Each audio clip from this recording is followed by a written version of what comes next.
I hope all of you are doing great. As for me, I am good. I can't complain.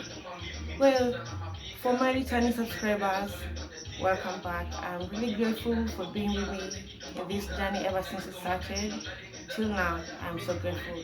And to my new subscribers, I'm so grateful for you joining me today, and I hope you're not going to give up on the way. Keep on supporting me, guys, and I'll always be grateful for that. Well, some results came out and I was able to see my doctor, and he explained to me about my condition and started my medication immediately. And the condition that I have, just a common sports injury, and it's called greater trochanter bursitis on my right hip, and I also have adductor tendonitis. I know to some of you this might be anytime, so was I to me, but you don't have to worry because of today's session I'm going to talk a bit about these two conditions so that you get to understand what I'm really suffering from. And I also hope it's going to help someone out there, one or in another way. You never know. And it's always good to have knowledge of something because the world of today is crazy. Yeah. So what is greater trochanter bursitis? Well, according to my understanding, I can say that it is a common type of chronic hip pain which affects the hip outer part or the outer upper part of the leg from the hip all the way to the knee. And what about adductor tendonitis? I can say adductor tendonitis, this is a condition which is caused by the inflammation or regeneration of the tendons that attach the hip adductor muscles to the pelvic and the hip bone. Yeah. So after that, I hope at least you now have a clue of what I'm going to talk about. Well, so I'll start with greater trochanter bursitis, and yeah. So this is the front side of the hip. You can see the hip is connecting to the pelvic, and it is all named. We have the ilium, the gluteus medius muscle, the iliotibial band, deep trochanteric bursa, inflamed trochanteric bursa, the greater trochanter. We have the iliopsoas bursa, and also the hip joint. So this iliotibial band runs all the way from the hips to the knee, and you can see here the greater trochanter. Well, this greater trochanter bursa helps prevent the iliotibial band from rubbing against the hip bone. And a healthy greater trochanter bursa is usually about the size of a plum, but can swell to the size of an orange when bursitis sets in. As you see in this picture, you discover that this trochanteric bursa is inflamed, and it's because the bursitis has set in. So also in this picture, on our hip also have this fluid sac which is used to help prevent friction. As you all know, our hips are involved in many ways in our daily activities. Walking, doing normal duties, our hips are involved.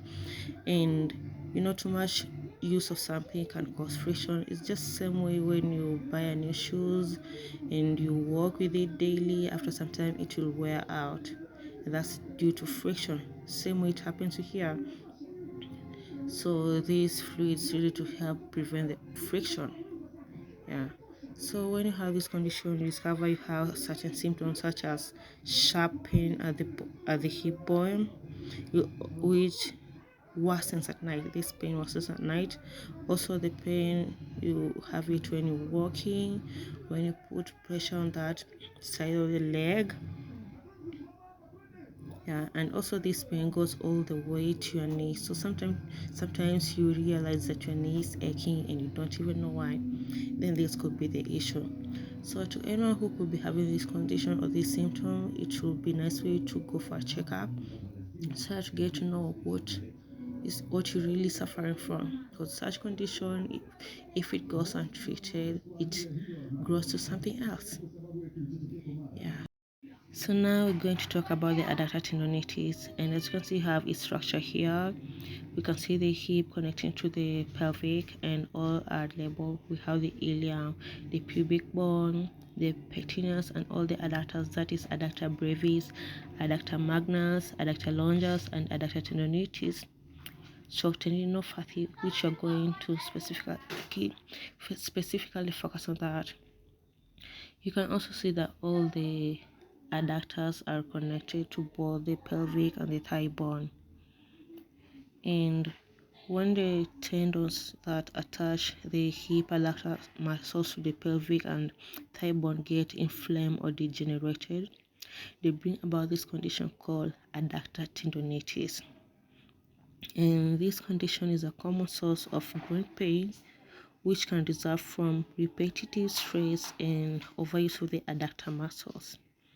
So according to my case, I used to have this clicking sound on my adductor tendonitis for a long time now, and it affected my training because every time, as you all know, my training involves kicking. So when I kick, I could hear that clicking sound, and with time, even any other exercise while I'm doing it, I could hear the clicking sound. And since I was preparing for my game, I was to have a game on 27, but then it was postponed. I had so much to work on. I did a lot of training, and that was stressing my adductor. And after some time, this made me have some groin pain. The pain moved to my groin area, so my right side of the groin was affected. I had that pain. I could have some sharp pains, and sometimes it was just not so painful, so painful. Yeah.